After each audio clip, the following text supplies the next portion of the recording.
Predstoji nam nova sednica kriznog štaba. Da li ste vi kao gradonačelnik i kao neko iz struke za to da se mere ublaže ili da se pooštre? Kakav je vaš stav? Pa, prema podacima od juče u Beogradu je bilo 546 pozitivnih, što je nešto viši procenat kada se poredi sa ukupno pozitivnim u Srbiji.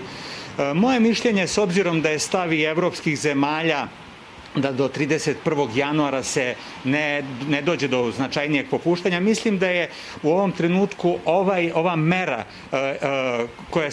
koje se primenjuju da su adekvatne i ja nisam niti za pojačavanje, niti za popuštanje u ovom trenutku. Mislim da je vrlo važno i značajno da ovaj moment vakcinacije, pre svega zdravstvenih radnika, se realizuje u potpunosti.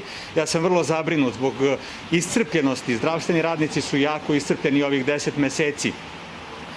Vrlo sam tužan i zbog tih nekoliko gubitaka naših lekara, što jednostavno govori o tome da je situacija još uvek vrlo ozbiljna.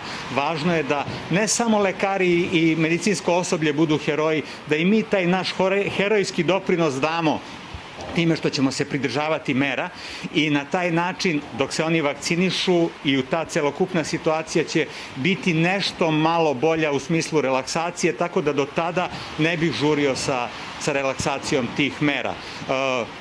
Očekujem da će narednih nedelja ova situacija biti pod kontrolom ovakva kakva je, ali ćemo, kažem, svi zajedno se dogovarati oko toga.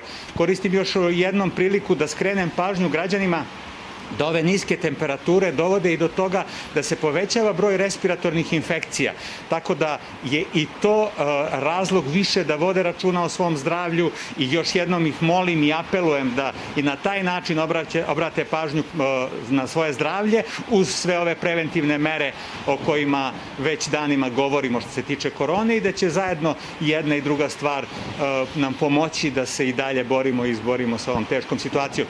Kada pričamo o relaksaciji mera, želim da podsjetim da postoji taj novi soj u Evropi, da još uvek nije došao kod nas i to je još jedan razlog više da budemo oprezniji i da ne žurimo.